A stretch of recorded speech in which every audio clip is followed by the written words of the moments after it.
Hello दोस्तों, मैं भी हजीम एक बार फिर से आपके लिए लेकर आया हूँ एक कहानी मेरी ज़ुबानी में। Black and white.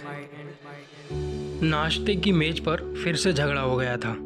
मैं चैन से अपने आलू के पराठे पुदीने की चटनी में डुबो डुबो कर खा ही रहा था कि पापा ने फिर से वही टॉपिक छेड़ दिया था। बोले, राजा, मुझे इस मामले पर और बहस नहीं करनी है। इट्स फाइनल, तुम हॉस्टल जा रहे हो। 5 दिन में फॉर्म जमा करने की आखिरी तारीख है। मैंने कॉलेज के ट्रस्टी से बात कर ली है। मेरे अंदर गुस्सा भरा हुआ था। मैंने पापा से कहा, पापा प्लीज़, एक बार फिर मैं हॉस्टल नहीं जाना चाहता। प्लीज़ मुझे फोर्स मत कीजिए आप लोग। मुझे पसंद नहीं वो गंदी डॉर्मेट्रीज़, गंदी पीली दाल जो पूरे साल मिलती है, और मैं वो बाथरूम नहीं शेयर करना चाहता। क्यों आप पीछे पड़े हैं? इतना बड़ा बोझ हूँ क्या? मेरे फ्रेंड्स यहाँ हैं, आप लोग हैं, सब ठीक तो है। तो मुझे क्यों भेजा जा रहा है? आप बोर्डिंग गए थे? ग्रेट, मैं नहीं जाना चाहता ना। पापा मम्मी की तरफ घूमे और बोले, देख लिया आपके लाड़ प्यार का नतीजा। मैंने हॉस्टल में ही वो डिसिप्लिन सीखा और उसकी वजह से, अपनी मेहनत की वजह से आज मैं यहाँ पर हूँ। गायत्री समझाओ उसे, आज शाम तक मुझे वो फॉर्म भरे हुए चाहिए। मैंने कुछ नहीं कहा, बस गुस्से में स्कूल पहुँच गया। अपने गैंग को ढूंढ रहा था कि कोई मिले तो थोड़ा हंसी मजाक हो, ज़रा हल्का महसूस हो, लेकिन कोई दिख ही नहीं रहा था। गैंग कैंटीन में नहीं था, प्लेग्राउंड में नहीं दिखा। आखिरकार देखा, क्लास में मजमा लगा था। क्लास में बड़ा शोर था। मैंने सोचा, लगता है रिजल्ट की तारीख अनाउंस हो गई थी। मैंने ये भी सोचा कि आज सारे फ्रेंड से कहूँगा कि फ़िल्म देखने चलते हैं, अभी मस्ती कर लें, रिजल्ट्स में जो आएगा भाड़ में जाए।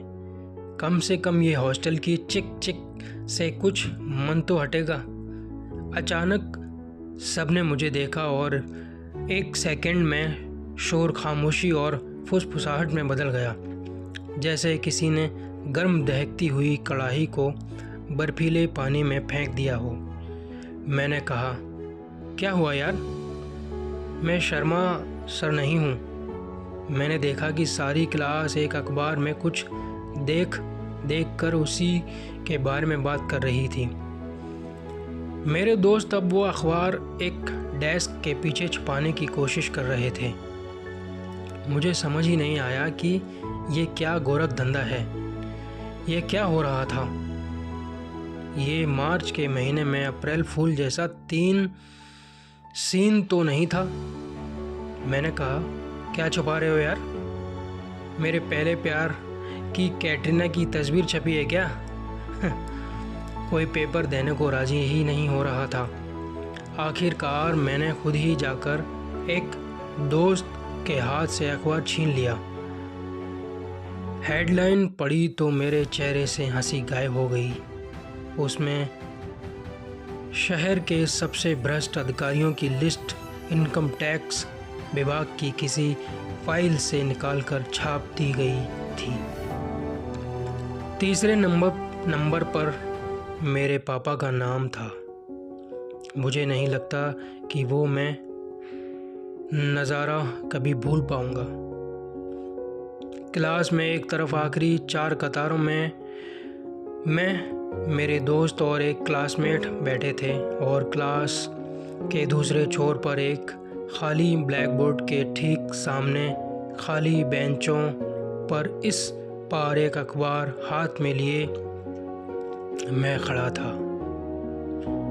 इस क्लास के बाहर, इस स्कूल के बाहर, कानपुर शहर में ऐसे ही इतने हजारों चेहरे होंगे। मेरे परिवार पर हंस रहे होंगे, गुस्सा कर रहे होंगे। मेरे पापा का नाम शहर के भ्रष्ट लोगों में था। कई मिनटों तक मेरे पाँव ही वहाँ से नहीं हिले, जैसे मैं लोहे का एक बुत बन गया था और ज़मीन एक विशाल चुंबक। मेरे हाथ कांप रहे थे, मुझे चक्कर आ रहा था। दादाजी का चेहरा मेरी आंखों के सामने घूम रहा था। वही दादाजी जिन्होंने सिखाया था कि किसी का 1 रुपया भी अगर गलती से पास रह जाए तो उसे वापस करो, ईमानदार बनो, अच्छा इंसान बनो। मैं धीरे धीरे चलता हुआ क्लास के बाहर निकला। ऐसा लग रहा था कि मेरी पीठ में हज़ारों तलवारें, तीर, भाले एक साथ घुसे जा रहे हों। असल में ये मेरे दोस्तों की नज़रें थीं जो मुझे क्लास से निकलते हुए देख रही थीं। वही नज़रें जिनमें मैं आज गिर गया था और एक बेईमान आदमी का बेटा रह गया था। मैं स्कूल से बाहर निकला। रोज़ की तरह ऑटो नहीं लिया। 1.5 घंटे पागलों की तरह पैदल चलता रहा। घर पहुंचा तो पसीने से लथपथ कमीज, स्कूल की टाई अस्त व्यस्त। कमरे में जाकर बिस्तर पर लेट गया। पता ही नहीं चला कब आंसू निकल पड़े। फ़ोन पर एसएमएस आया। मेरी गर्लफ्रेंड प्रिया का था। वो मुझसे मिलना चाहती थी। मैंने फ़ोन को किनारे रख दिया। महंगा था फ़ोन, 30,000 रुपये का। पापा ने पिछले जन्मदिन पर तोहफ़ा दिया था। आज इस फ़ोन को छूने की हिम्मत नहीं कर पा रहा था। 3 घंटे वैसे ही पड़ा रहा। फिर अचानक उठा और पापा के स्टडी रूम में चला गया। एक बदहवास खोजी कुत्ते की तरह कुछ ढूंढ रहा था मैं। शाम को पापा वापस आए। घर पर सब ऐसे बन रहे थे जैसे कुछ हुआ ही नहीं था। मैं वापस अपने कमरे से कागज़ के 2 पन्ने लेकर पापा की ओर बढ़ा।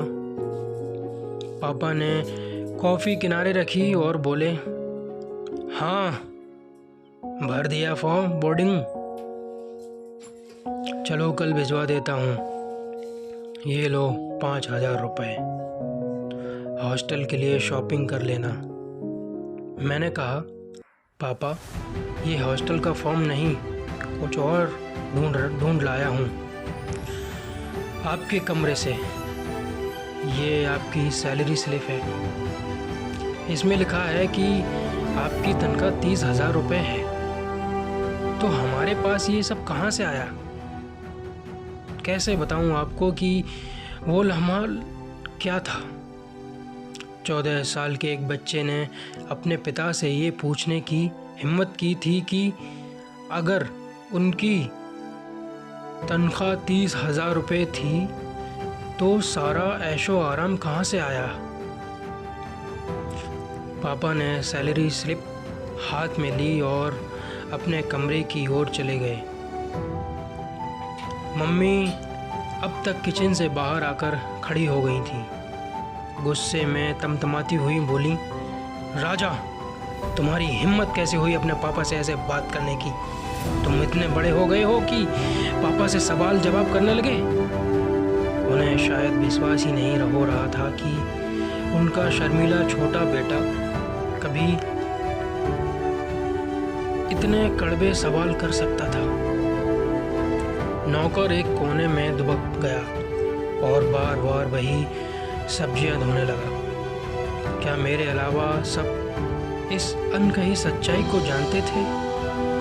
अचानक घर में गहरी खामोशी छा गई थी। मम्मी के फेवरेट सीरियल के बीच में टीवी बंद हो गया। सब्जियां धोते धोते नल खामोश हो गया। किचन में बर्तनों का शोर थम गया। दूर किसी मोबाइल फ़ोन की घंटी बजी। किसी ने ध्यान नहीं दिया। मैं अपने कमरे में गया और अंदर से दरवाज़ा बंद कर लिया। 2 घंटे और बीत गए। किसी ने मुझसे कोई बात करने की कोशिश नहीं की। नौकर आया और खाना चुपचाप मेज पर रख कर चला गया, जैसे वो एक गार्ड हो और मैं सैनिटरी कन्फाइनमेंट में एक अकेले कमरे में उम्र कैद भोगता वो कैदी जिससे बात करने की उसे इजाज़त ना हो। प्रिया का बार बार फ़ोन आ रहा था, मैंने नहीं उठाया। देर रात कोई ज़ोर से मेरा दरवाज़ा बड़बड़ाने लगा। दरवाज़ा खोला तो मेरा बड़ा भाई था, अभी अभी बाहर से आया था। उसने अपना बैग मेरे बेड पर फेंका और गुस्से में बोला, तू समझता क्या है अपने आप को? पता लगा मुझे भी तूने क्या नाटक किया है आज। पापा से ऐसे बात करने की तेरी हिम्मत कैसे हुई? वो जो भी करते हैं हमारे लिए करते हैं, और अखबार में जो भी आएगा तू विश्वास कर लेगा। कितनी मेहनत करते हैं पापा ताकि हम लोग आराम से रह सकें। ये जो तू रात भर अपने फ्रेंड से बातें करता है, ये जो ब्रांडेड कपड़े पहनता है, हर हफ्ते प्रिया के लिए गिफ्ट लाता है, ये दोस्तों को जो तू फिल्में दिखाता है, ये जो महंगा फ़ोन इस्तेमाल करता है, इसके पैसे कहाँ से आते हैं? न जाने मुझे कहाँ से उस वक्त बड़े भाई को जवाब देने की हिम्मत आ गई। उस भाई को जवाब दिया मैंने, जिसके सामने मेरी ज़ुबान कभी नहीं खुलती थी। मैंने कहा, अगर मुझे पता होता कि ये पैसे बेईमान के हैं तो कभी नहीं इस्तेमाल करता इन चीज़ों को। तुम्हें तो पता था ना? भैया गुस्से से भरी नज़रों से मुझे देखा और इतनी ज़ोर से झापड़ रसीद किया कि मैं बिस्तर पर गिर पड़ा। मेरा अपना घर अचानक मेरे लिए अनजान लोगों से भरा हुआ एक मोहल्ला बन गया था। रात बीत गई, पापा से मेरा सामना नहीं हुआ। शायद उन्होंने मुझसे इस बारे में बात करने की ज़रूरत ही नहीं समझी। पता नहीं उनके मन में क्या चल रहा होगा। अगली सुबह पापा जल्दी ऑफिस चले गए। मैं नाश्ते की मेज़ पर बाहरी महसूस कर रहा था। मम्मी और भैया ने कुछ नहीं कहा, जैसे मैं वहाँ था ही नहीं। हाँ, माँ का दिल आखिर माँ का ही होता है। मेरे खाने के लिए फिक्र भी थी। नौकर से बीच बीच में कह रही थी कि मुझे और टोस्ट दे दे आकर। भाई ने तो मेरी तरफ देखा ही नहीं। शायद पिछली रात को ज़िंदगी में पहली बार झापड़ का गोल्ड मेडल देकर और खातिर ना करना चाह रहा हो। शायद उन दोनों ने प्लान पहले से ही तय कर लिया था। मम्मी ने गला साफ करते हुए कहा, बेटा, पापा बड़े दुखी हुए तुम्हारी बात सुनकर। बोले, मुझे यकीन नहीं होता कि सिद्धांतवादी राजा ऐसा कह सकता है।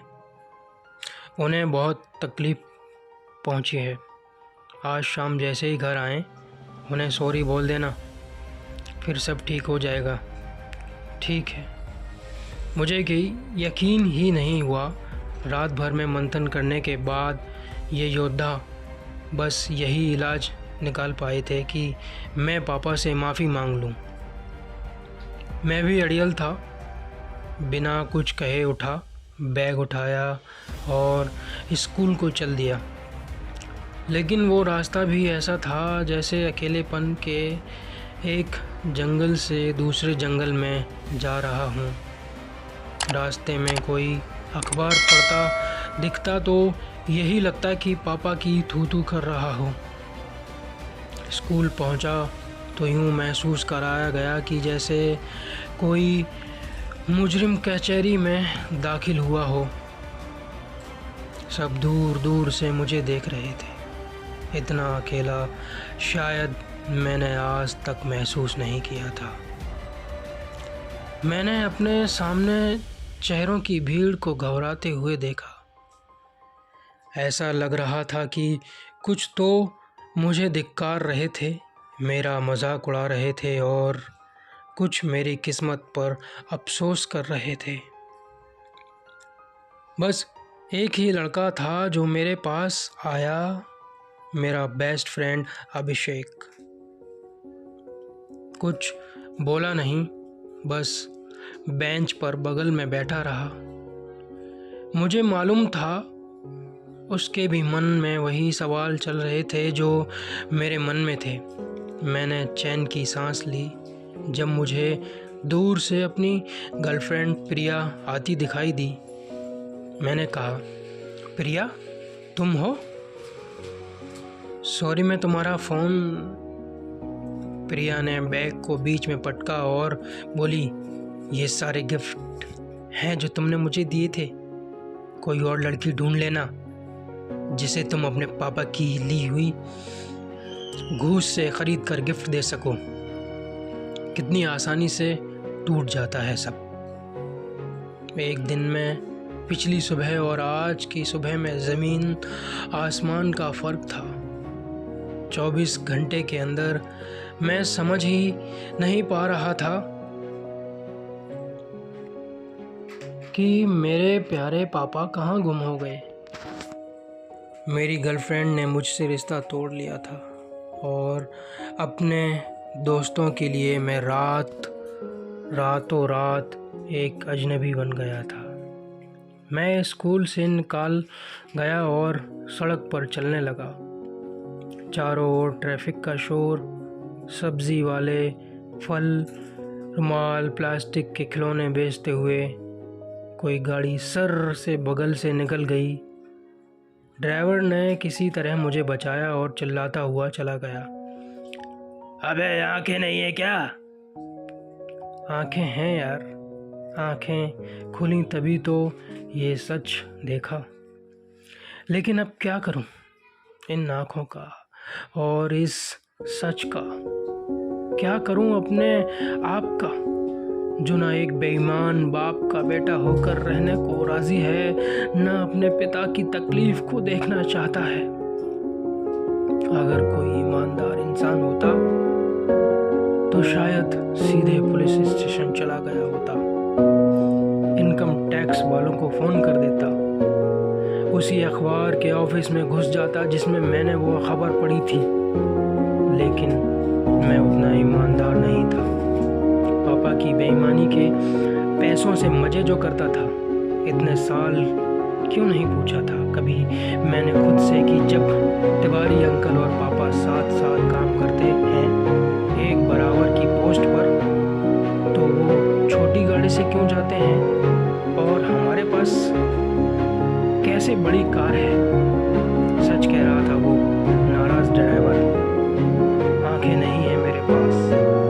पता नहीं चला कि कब मैं चलते चलते उस घर के सामने पहुंच गया जहां बचपन में आम खाए थे और गिल्ली डंडा खेला था, जहां रात को पंचतंत्र की कहानियां सुनी थी और एक बुजुर्ग के पांव दबाए थे।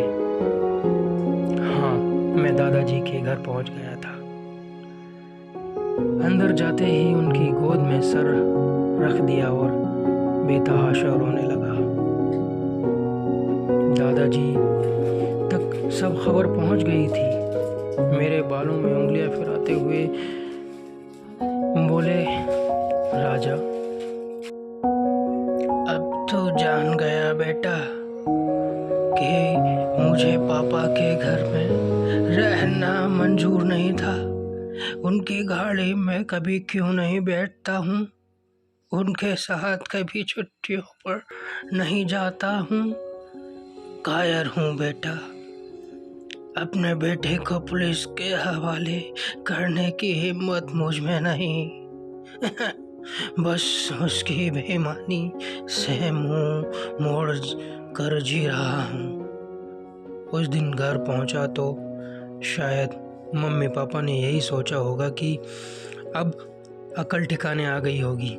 मैं किसी से कुछ बोले बिना अपने कमरे में वापस चला गया। घर में अब भी मातम का माहौल था। हालांकि मम्मी और भैया कुछ हल्की फुल्की बातें कर रहे थे, जैसे किसी की मौत के 10 दिन बाद धीरे धीरे सामान्य जीवन की ओर आने का नाटक करने लगे थे। स्मॉल टॉक करने लग जाते हैं, लेकिन मेरे अंदर जिसकी मौत हुई थी उसका गम इतनी आसानी से सामान्य होने वाला नहीं था। हिंदुस्तान में करोड़ों ऐसे परिवार होंगे जहां बच्चे ये जानते होंगे कि उनके माँ बाप ने घूस से, बेईमानी से, दलाली से, चोरबाजी बाजारी से कमाई की है अपनी दौलत कि ये जो बड़ा LCD टीवी दीवार पर लगा है ये उसी 1 लाख रुपए से आया है जो किसी लोअर मिडिल क्लास के पिता ने शायद अपनी बेटी की शादी के लिए बचा कर रखे होंगे और अब किसी फाइल को आगे बढ़ाने में स्वाह हो गए। वह नैनीताल और कश्मीर और बैंकॉक की छुट्टियां, उनकी मम्मियों के सोने के जेवर, नई चमचमाती गाड़ी जो उनकी आत्माओं को रौंद कर निकली और टायरों के निशान भी ना छोड़े। लेकिन कर क्या पाते होंगे वो बच्चे? क्या कभी सोचते होंगे कि किसी मजबूर के कलेजे ने नोच कर लाई गई है उनकी खुशियाँ? घिन नहीं आती होगी किसी 5 स्टार होटल में घूस के पैसे से लिए गए कमरे में शावर के नीचे नहाने में? गंदा महसूस नहीं करते होंगे? मुझे तो घिन आ रही थी अपने आप से। लेकिन मेरे दादाजी की सिखाई हुई ईमानदारी आज भी मेरे पापा की बेईमानी पर भारी पड़ रही थी। खुरच खुरच कर निकाल देना चाहता था अपने शरीर से वो सारे ऐशो आराम जो अपने बेईमान पापा ने मुझ पर लपेटे थे। बाहर गाड़ी रुकी, पापा घर आ चुके थे। थोड़ी देर बाद नौकर दरवाज़ा खटखटाकर कमरे में अंदर आया और बोला, साहब बुला रहे हैं। मैंने कहा, आता हूँ। मैं बाहर गया तो लगा जैसे मैं बकरी चुराने वाला मुजरिम हूँ और मेरे सामने पूरी पंचायत लगी थी। पापा, मम्मी और भैया बैठे थे। पापा ने कहा, तुम्हारी मम्मी ने बताया कि तुम बड़ा सॉरी फील कर रहे हो। इट्स ओके, चलो कहीं बाहर चलते हैं खाना खाने। तुम्हारी फेवरेट चाइनीज़? शायद सब सोच रहे थे कि मैं दौड़कर पापा के गले लग जाऊंगा। मैंने पापा से कहा, पापा मैं ज़रूर आऊंगा। हॉस्टल डॉर्मेट्री में सोऊंगा, बाथरूम शेयर करूंगा और गंदी पीली दाल खाऊंगा। मैंने फॉर्म जमा कर दिया है और आप मेरे पापा हैं। आपसे हमेशा प्यार करूंगा। रेस्पेक्ट का पता नहीं। हॉस्टल की फ़ीस को मैं आपका दिया हुआ लोन समझूंगा, बहुत जल्दी चुका दूंगा। और हाँ, चाइनीज़ खाने आप लोग चले जाओ, मैं प्रिया के साथ समोसे खाने जा रहा हूँ। बस इतनी सी थी मेरी कहानी। एक कहानी मेरी ज़ुबानी में। आप सुन रहे थे बी अजीम के साथ।